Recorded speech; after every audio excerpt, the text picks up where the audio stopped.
Welcome to Relish Books. Today I'm talking a little bit about The Cherry Orchard by Anton Chekhov. It is a Russian play in 4 acts, first performed and then published in 1904.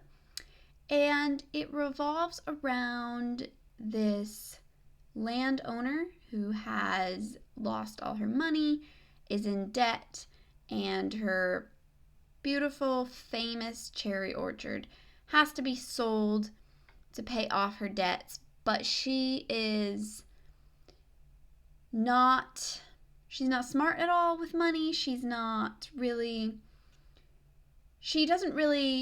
cope with this. She can't come to grips with this or face the reality of what's going to happen. She just puts off making any sort of decision about it, just kind of lets things come about as they will because she won't actually deal with it. She can't fathom the idea of parting with her home and this cherry orchard. There's a lot in the play. On the surface, it's very simple, other than the very difficult Russian names and trying to keep the characters straight. I've complained about this before. Well, not really complained, but mentioned my struggle with this reading Crime and Punishment, reading War and Peace, Anna Karenina, these Russian novels, because all Russian literature, I guess, I think it's part of just Russian culture, that names, a person might be called by one name and then they're called by a variation of it. The way that nicknames and variations of names work, or calling a person by their first or last name. It's all very, very confusing. But I feel like with this play, you don't really have to know exactly who all the characters are, because it's kind of just about this on the surface dialogue with everything else kind of running beneath it. Something that I love about plays but makes them difficult to follow at times is that you really have to get all your information from dialogue. Plays only have dialogue. There are occasional plays that have a little bit of narration to kind of bring things together. Thornton Wilder would do that, particularly in Our Town, where the stage manager is actually a character and he tells the story and tells you everything about it as it happens. But in most plays, you have to pick up everything that's happening completely through dialogue. It kind of like a movie, except plays rely even more on the spoken word, because you can't have like camera shots that give you close-ups on particular things, or really have like too much silent action and interplay between people, because you only have the one stage. And so it's a really difficult genre, I feel like, to work in. I think that's why some of the greatest writers in the world were writers of plays, because only great writers can really pull it off well, I feel like. But anyway, this is the first Chekhov I have ever read. I know his name, of course. He's held up as one of the greatest writers of all time. I remember very early on in studying writing his rule called Chekhov's gun. If you haven't heard of that, it's kind of this principle that when you're writing, you don't give importance to details that aren't important. So if there's a gun on the wall in Act 1 of your play, the gun must be used at some point during the play. And this is kind of applied to novels. Like, if you have a description of something and you dwell on something, or you see something in passing, it has to come to play later on. You don't just put unnecessary details in your work. And he was known for his very spare writing, I suppose. He really only wrote what was necessary and relies on the reader to understand, which I always really appreciate. And again, that's something plays just kind of have to do, is just kind of give you this on the surface kind of what's happening, and then you have to really think about what is actually going on. So I was trying to think about, having read The Cherry Orchard, why it is such a classic. What is it about it? Of course, Anton Chekhov was very famous, and The Cherry Orchard, according to what I read, was his final play. So that kind of makes it special by itself. The final work of a great artist. But I don't know. I think there's a lot of, like I said, it's one of those things where you read it and it's pretty simple and straightforward of what's happening in the story.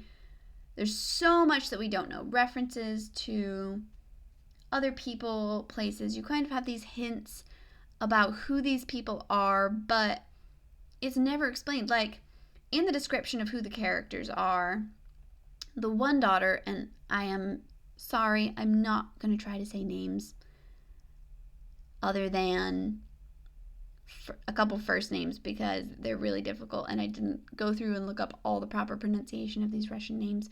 But she's referred to in some versions as Barbara. I know in other versions she's referred to differently. But the older daughter, Barbara, is introduced in the cast list as an adopted daughter. But that is never mentioned anywhere in the play. I was kind of expecting that to have some sort of importance, but it's never mentioned unless I missed it.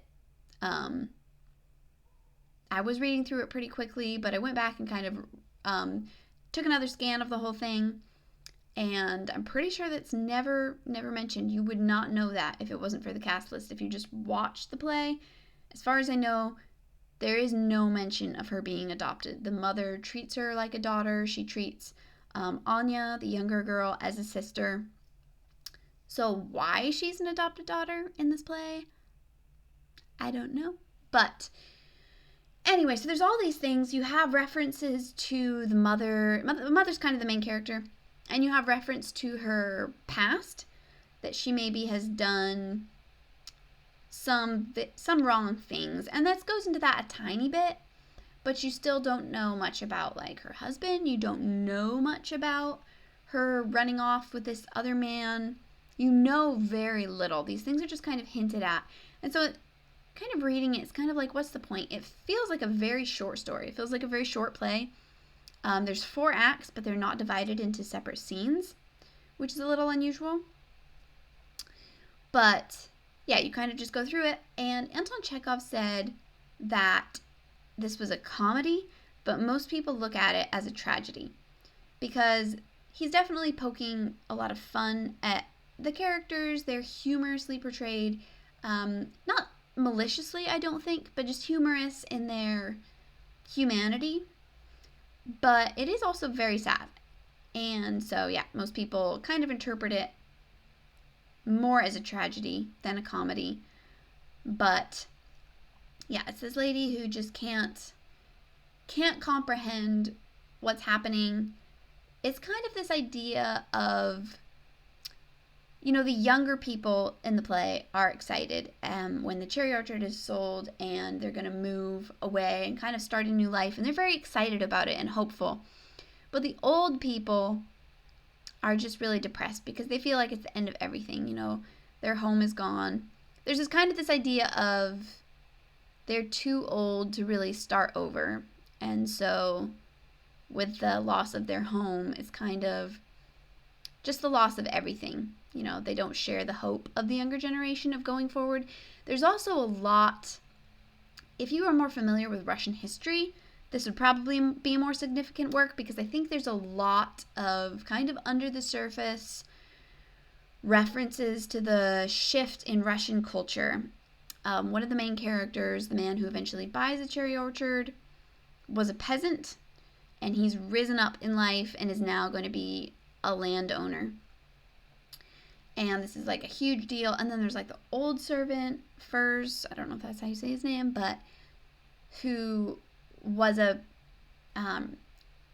who served, his master, and who wants it to be that way, who wants the old Russia to stay the same.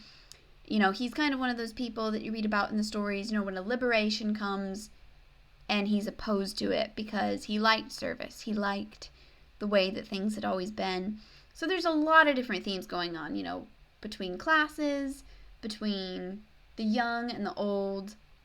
all these different things, a bunch of different stages of life, a bunch of different stations in life that are all being merged together into this one kind of brief exchange that you see between these people. So I'm sure there's a lot you could get out of it. I've read that the cherry orchard kind of symbolizes beauty and change and kind of like the death of beauty, maybe. I don't know. To me, it more symbolized like just the way things always have been, you know, kind of like the old country maybe, and now it's being cut down, leading into the new. I don't know. There's a lot you could probably take from it. Reading it, I don't know. It's definitely not like one of my favorite things that I've read. It was good, but why it's like a truly great classic, I don't know as I would view it that way if I didn't, you know, if it wasn't on these lists already and if I just read it and it wasn't like a great classic, I probably wouldn't like think that it should be, if you know what I mean. Like if I read it and it was unknown and I was like, oh, this is amazing, this should be a great classic, I don't think I would really feel that way. So I think that a large part of it is probably just, you know, Chekhov's name that he had already made for himself. So I do want to read some of his other work. It is a very well-written play, probably a lot of depth to it. I'm sure it has meaning to other people that I'm not even seeing. But yeah, those were my impressions of the first work of Chekhov that I have read. I would like to check out some of his other stuff, some of his more famous ones, like The Seagulls. Is it The Seagulls or The Seagull? It might just be The Seagull. The Three Sisters, I think, is one. He has some short stories. I feel like I have picked up and read some snippets of some of his short stories, but I don't remember for sure. So I should check some of those out. Anyway, those are my thoughts on the Cherry Orchard. Thanks so much for watching. I'll see you next time. Bye.